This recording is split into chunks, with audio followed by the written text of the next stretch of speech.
Tantor Audio, a division of Recorded Books, presents Beer Drinkers and Hellraisers, The Rise of Motörhead, by Martin Popoff. Narrated by A.T. Chandler. Is aging a bad topic with you? No, I don't care, you know. I'm all right. No big health problems right now? No, no small ones either. Introduction. First thing to get off my chest is that I'd been formulating plans for a Motörhead book months before even dear Phil Taylor had died, and I had signed the papers with the good folks at ECW Press 3 weeks before Phil passed on, let alone any time after the tragic demise of Mr. Walkin' Talkin' Motörhead itself, Lemmy Kilmister. I would hate for people to think I was glorifying or capitalizing on death. When I was finishing up this book, everybody was very much still with us. And it's only the stretched timelines and strict sales schedules of publishers that make it look otherwise. Which, incidentally, speaks well of ECW themselves, having the sophisticated taste to order up a book on Motörhead before anybody died.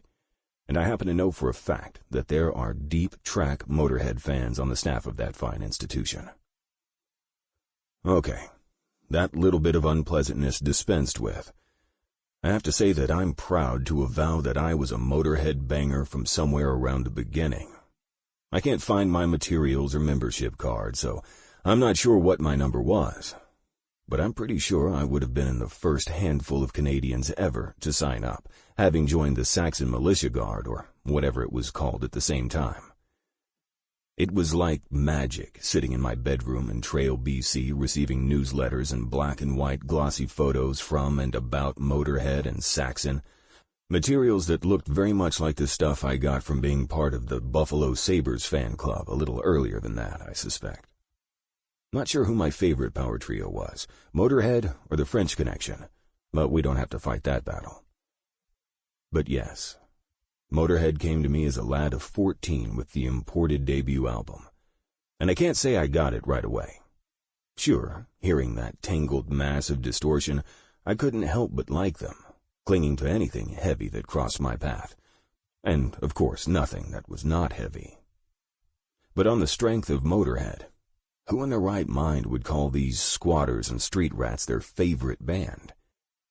At 14 years old, I liked Motörhead exactly as much, and for the same reasons, as I liked raw power. Not the least of which was I partly felt sorry for the bands that had to live with these records as the best that they could do. It wasn't until my purchase of Overkill that Motörhead would indeed lodge themselves forever into my list of favorite 10 or so bands. But I suppose one should clarify and not lie. Motörhead would be one of my favorite bands 2 times, and with a gap. 1, the period covered by this book, namely the classic lineup.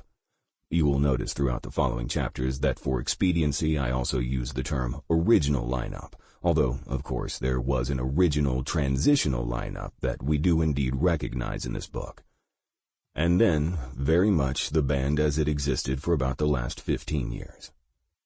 Now, we don't talk throughout the book about the heroic and heart-beating music that Lemmy, Mickey D, and Phil Campbell slammed together like 100 clap push-ups, so I just want to say in the here and now, it does cause me some pain not to extol and explain the great records that version of the band made, especially sort of the last half dozen, and Bastards, before Lemmy's death at the very end of 2015.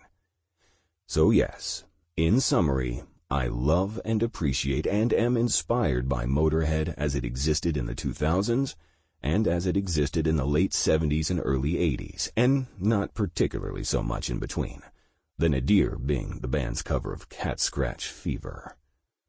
And yes, for the goddamn record, Another Perfect Day is my favorite Motörhead album of all time. So, to reiterate, this book celebrates what is known as the classic Motörhead lineup, and the 6 records, 5 studio and 1 live, that Lemmy Kilmister, Phil Philthy Animal Taylor, and Fast Eddie Clarke created between 1977 and 1982.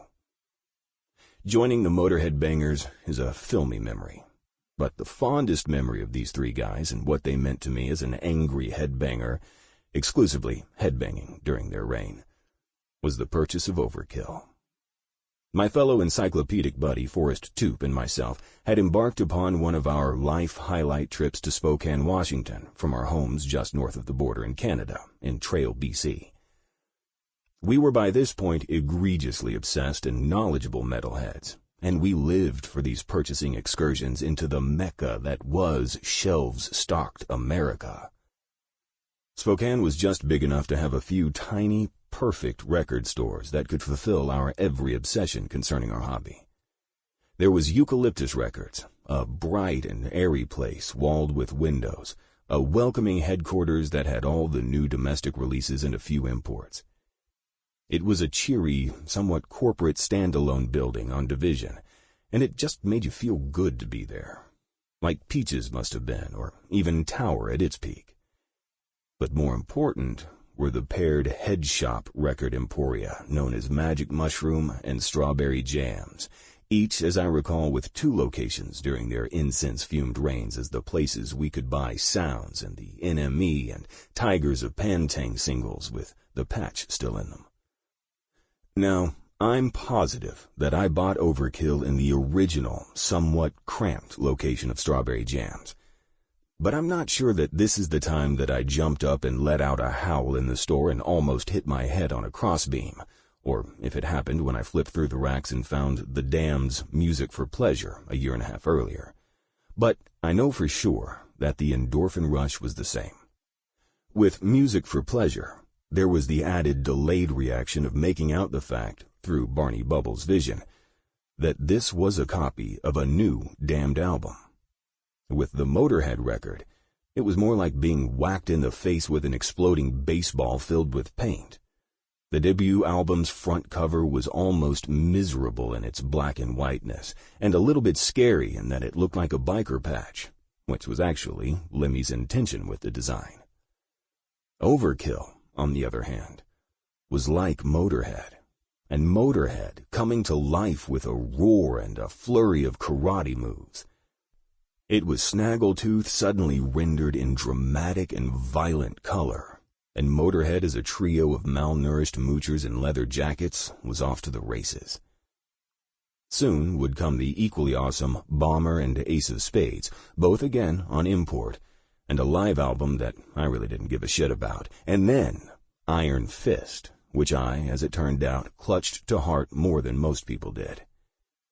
By this point, Motörhead had insidiously become part of my sullen teenage personality, getting me through lonely high school years, serving as a body core strengthener, knocking me out of the encouraging family home into university at 18 years old, and then onward into whatever. Quite a bit of life as a fan who, like the 99%, did other things for a living, and then, for a good 15 years now, a fan who gets to think about and fawn over all sorts of bands like Motörhead as his full-time job, if you can call it that. And then Phil dies. And 7 weeks later, Lemmy dies. And there's only Fast Eddie left to provide comfort and connection back to those magical days when Motörhead were the baddest badasses in heavy metal. The tale of those great years, essentially, for purposes and purloin of this intimate and happy book, 1976 to 1982, was for the most part whacked together when all 3 of these hot rod rock heroes were still alive. The finishing of it, with 2 of them dead, was more of a mixed-feeling experience. I have no idea if listening to this book is going to make you happy with punk pride or sad with heavy metal heaviness. But I would hope that the communion with these words serves as a great reliving of those times, or, for youngsters, an entry point to 6 full-stride, wide-stance classics, plus Please Don't Touch, and assorted B-sides that inflamed our imaginations as teens. Of note, you certainly are going to be cast right back into the making of all this great music, and through much first-hand accompaniment from the guys themselves. Eddie, very much alive and telling me great stories, with Phil and Lemmy coming to life because I've talked to all of them at length. The other reason why, hopefully, you will wind up feeling well inside this hurricane of great recorded music is that the recorded canon is my main concern. It's of utmost importance, and it's all we have, plus our memories, if we were ever there with them in the flesh.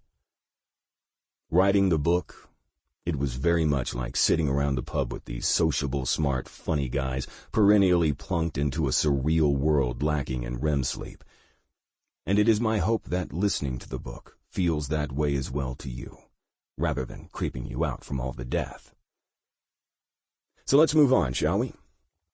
I've never had any idea what these introductions are supposed to be for specifically. I've certainly written enough of them, having bulldozed through close to 60 books now.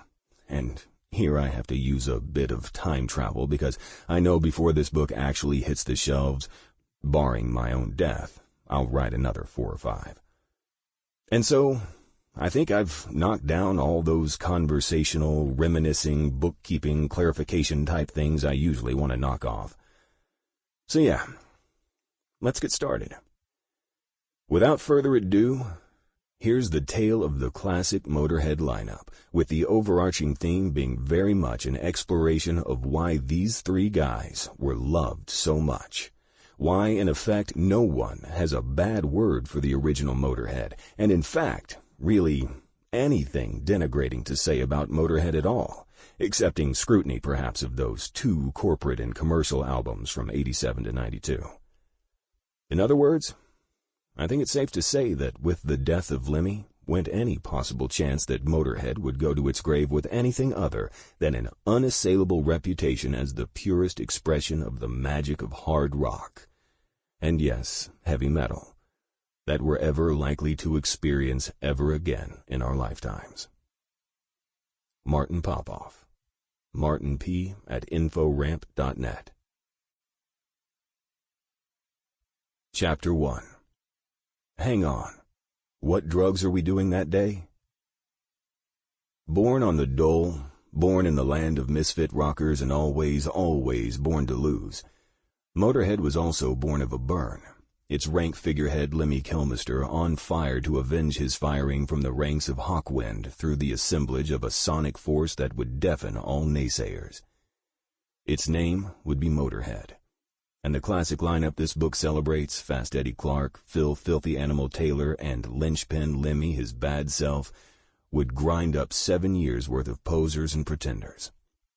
Motörhead would create a contrast against the industry, one that will live forever as the potent realization of punk ethics applied to original rock and roll, and a bastard format called heavy metal, a genre nomenclature curiously dismissed by all 3 soldiers as mirage, but ultimately so much a part of their legacy, their home and hearth, their final resting place against a pop culture that rarely cared. One mustn't forget or diminish the accomplishments of lineups after the classic trio, most notably the band as it existed for the near quarter century with Phil Campbell and Mickey D, but one also mustn't forget that the classic lineup was not the original, and that the original, well, this is one of those happenstances where technically the original or most salient lineup just might consist of an army of one, namely, Lemmy Kilmister. Born on Christmas Eve in 1945 and dead 3 days after Christmas 70 years later, in Stoke-on-Trent, England, Ian Fraser Kilmister, an only child, seemed destined for a life of independence and defiance. His father, an ex-Royal Air Force chaplain, left his mother when Lemmy was but 3 months old, and his mother, after 9 years of single motherhood, took up with a footballer and washing machine factory worker who arrived with a couple of kids of his own, neither of whom Lemmy cooperated with. Stridently resentful of his father, conversely of his mother, Lemmy says, "She was a good mom. She was fair enough. She had a lot of good ideas." Later, living on a farm in North Wales, Lemmy says he used to breed horses when I was younger, before I got into rock and roll. He also was an enthusiastic reader, having been encouraged by his English teacher, and he worked the carnival when it was in town. But he soon discovered girls and rock and roll at its birth in the 1950s. The only English kid among 700 Welsh children, Lemmy needed an edge against the inherent territorial resentment he suffered there. Always strategizing, Lemmy took his mother's Hawaiian guitar to school to impress the girls, It worked like a charm, too, recalled Kilmister to Classic Rock Revisited. I saw this other kid with a guitar at school. He was immediately surrounded by chicks, and I thought, oh, I see. Luckily, my mother had one lying around the house, so I grabbed it and took it to school. I couldn't play it. Eventually, they expected me to play, so I had to learn a couple of chords. It turned out all right.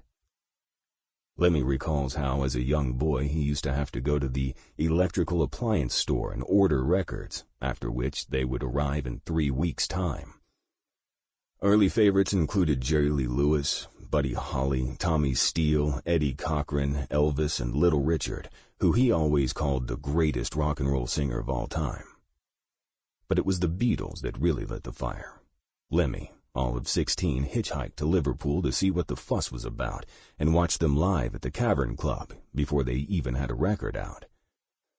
Our hero soon would play guitar in bands like the Sundowners, the Rainmakers, the Motown Sect, and the mildly legendary Rocking Vickers, sometimes spelled Rockin' and sometimes spelled Vicars, who managed to tour Europe and distinguish themselves as the first Western band ever to play Yugoslavia. The Beatles had an influence on everybody, Lemmy told Goldmine magazine. He admired the Beatles as hard men from Liverpool against the Stones, suburban Londoners in his estimation. You have to realize what an incredible explosion the Beatles were. They were the first band to not have a lead singer in the band. They were the first band to write their own songs in Britain, because we always just covered American songs before that. Everybody was singing at the same time, and the harmonies were great. Daily papers in England used to have an entire page of the paper dedicated to what the Beatles had done the day before. When George died, the guards at Buckingham Palace played a medley of George's songs during the changing of the guard. That sort of thing never happens.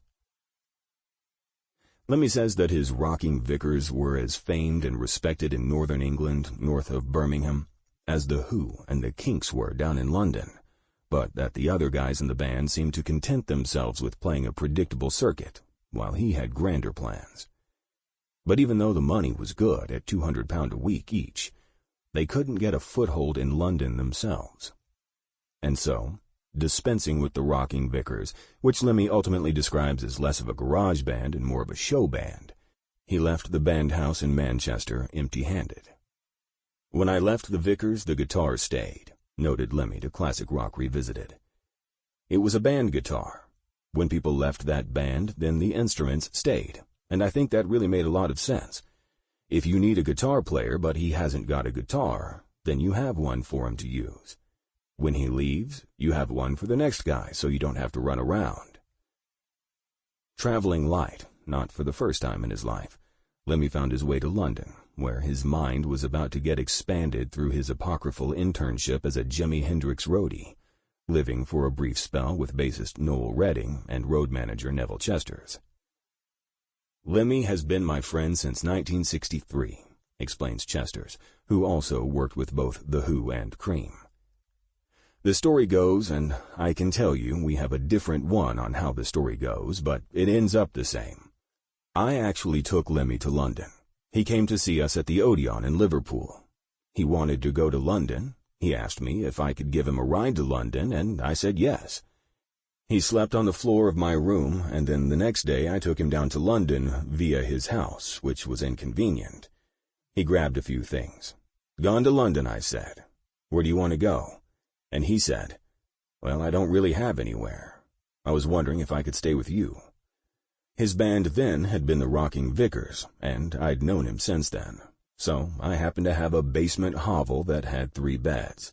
One of them was given over to Noel when he was supposed to share the rent, and I had a spare bed, so Lemmy was in there. And then the next day it was, he couldn't get a job at all. He couldn't get anything, so I got him a job as my assistant to roadie for Jimmy. And that was, at the time, his big claim to fame. In fact, for years it was his claim to fame. It was a story that used to come out in many of his radio and TV interviews. But we have a different way of describing how he got to London. I mean, I used to say he did his work, says Chesters unwittingly, helping to establish Lemmy's reputation as unsuitable for any gainful employment other than the haphazard helming of his own shambolic show. I did an interview for a documentary, and they said to him, "Didn't you roadie with Hendrix at one time?" And he goes, "Speak to Neville about that." So I get a phone call. So, yes, he came in supposedly to help me, and they said, "Did he work? Did he do anything?" And I said, "Yeah." And they said, "Are you sure?" And I said, "Well, what do you mean?" Because most people said he just hung out with the band. And I said, "Actually, come to think of it, yeah, that's what he did." It was very confusing because we were tripping all the time, reminisced Lemmy in October 2006. Hendrix came over to England from America, and there was this guy named Owsley Stanley III. He was one of those guys who had a laboratory, and he gave Hendrix about 10,000 tabs of acid. It was even legal back then. Hendrix put it in his suitcase and gave it out to the crew. There were only 2 of us. We had the best acid in the world in 1967 and most of 1968. After a while, it doesn't affect your work because you learn to function. I drove the van from London to Bletchley, which is about 150 miles, on acid with a pair of those strobe sunglasses on. They had the vision of a fly where you would see 8 times around. I drove the van with those on for 150 miles on acid, and we got there. Lemmy's also been known to say that he would score drugs for Mitch Mitchell as well. But when obtaining acid for Jimmy, he said his pay came in 3 tabs of 10 that he would have to take on the spot, while Jimmy took 7. But working for a genius must have been a trip of its own. "Oh yeah, everybody knew it as soon as he came to England," continued Lemmy. "When he came to the States, you had Monterey and everybody knew about it. It was like that in England. He played one show and everyone knew. It went around like a wildfire. Pete Townsend came out of a club where Hendrix was playing and Eric Clapton was going in. Eric asked Pete, 'What is he like?' And Pete replied, 'We are in a lot of trouble.' He used to get Clapton sitting in a chair behind the stack with his ear pressed up against it trying to figure out what he was doing. But I was just hired part-time while he was in England. When he went abroad, I was not invited. I was living at Noel Redding's house, and he needed an extra pair of hands. I've been really lucky. I've been in a few of the right places at the right time. My street credibility is incredible. I saw the Beatles at the Cavern, too. It ends up that I was on hallowed ground, but it was actually a filthy hole." "Lemmy was there about 3 months maximum," laughs Chesters. "Somewhere between 2 and 3 months. After that, I really only saw him intermittently. After the Hendrix thing, we always had the same women, one way or another. Sometimes I got there before he did and got one over, but only infrequently. In the early days, he wasn't the most outstanding musician I'd seen, but he did pull himself together and managed to be... He's almost an icon, Lemmy. And it's funny. It's not necessarily because of his music. There was a period in the middle or late 70s where he was known to hang out with debutantes in London. Now you know Lemmy, you know what he looks like, we all know the features, and none of us could understand why there was constantly, almost weekly, photographs of him in the leading London newspapers hanging out with debutantes. But that's what he did, and he became an icon. I lived with him for some time, muses Hawkwind saxophonist Nick Turner, answering Lemmy's drug question. I thought Lemmy was a lovely guy, actually. We got on very well. He was a bit difficult to live with in some ways because he would be sort of on a different time scale to other people in the band. He went his own way very much. I mean, the band were leaning towards a psychedelic sort of influence, really, and Lemmy wasn't particularly into psychedelics. He was more into speed, you might say. Plus, he wasn't much of a hippie. More like a biker, says Dave Brock. Yeah, we used to know a lot of the Hells Angels in the early days and all that. But Lemmy was always more so buddies with them. I mean, Motörhead had more of a problem with them than we did. Lemmy used to always put down on his guest list, Hells Angels England. And sometimes you wouldn't know who the fuck was turning up there. You'd go to his dressing room and all the food and drink would be gone and you'd walk in, "What the fuck? We don't know anybody here." A bit problematic sometimes, you know? But we still do the odd bikers thing. We get along well with them, actually. I mean, a lot of them are our age now. Their festivals are always well organized, well together. You very rarely get any trouble.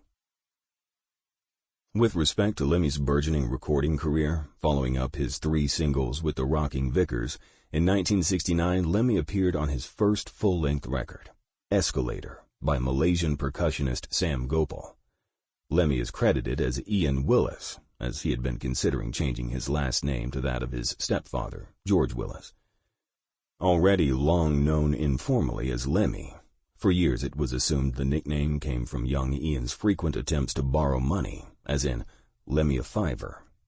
However, Lemmy later confessed that he made up the story and had been paying for it ever since.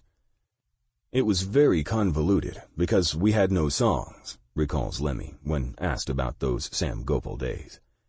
"And then I stayed up all night on methamphetamine and wrote all the songs on the fucking album in one night. I was playing guitar then. But we never really could play live shows too well back then because they didn't have contact mics for the tablas and things, which are very odd to amplify because they rely on boom inside to get the sound. You can't really record that. I mean, you couldn't microphone that. You couldn't then anyway. That was 1968. Lemmy's next gig after a brief situation with Simon King as Opal Butterfly was to provide a breeding ground for Lemmy's nasty sound, as it rumbled from both his bass and his face. "After Hendrix, I became a dope dealer for a while, and that was a natural apprenticeship for Hawkwind," laughs Lem. "The guy that played the audio generator in Hawkwind ran out of money and went back to the band. He took me with him because he wanted one of his mates in the band. I'd never played bass in my life. The idiot that was there before me left his bass there. It was like he said, 'Please steal my gig,' so I stole his gig. So me being a bass player was an accident. I went to get a job as a guitar player with Hawkwind, and they decided they weren't going to have another guitar player. The guy doing rhythm was going to do lead, so they said, 'Who plays bass?' And Dick Mick said, 'He does.' Bastard. I'd never even picked one up in my life. And I get up on stage with the fucking thing because the bass player left his guitar in the gear truck. And Nick Turner was very helpful. He came over and said, 'Make some noises in E. This song is called You Shouldn't Do That,' and walked away from me." The audio generator Lemmy refers to is in fact Dick Mick, and it is said that a mutual fondness for amphetamine cemented Lemmy's entry into the ranks of the notorious space rockers, through the recommendation of Dick Mick. Ironically, Lemmy's behavior on speed would also be the reason he'd be thumped from the band later on. "You've got to remember, Lemmy was a guitarist to start with," notes Hawkwind guitarist and leader Dave Brock, spiritual twin to the original pre-Motörhead Lemmy. "I mean, what happened was when Dick Mick brought Lemmy along, he didn't have a bass. We had to go and buy him a second-hand bass, and of course Lemmy's bass playing is very similar to guitar playing, in a sense, by playing block chords and stuff like that. So it was a different technique.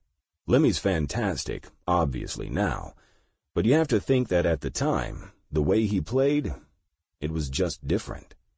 So consequently, that's why me and him used to play really well together, because I used to play similar lines to Lemmy. So that's why we were able to play together very well.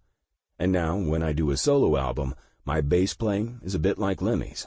I play chords on the bass quite often. It's a style of playing, really. Instead of picking it and playing note by note, quite often, it's hard to explain without playing the bass. But when you're playing, it's quite easy, and Lemmy and I used to be able to do that together." "I don't use distortion," clarifies Lem. "I don't use any pedals, no effects, just plug it straight into the amp. Just a basic Marshall, but it's turned up very loud, and I hit the guitar very hard. That helps too. But you've got to know how to hit it very hard. A lot of people hit it very hard and it don't happen. Yeah, I'm doing the old school version, no mechanics for me.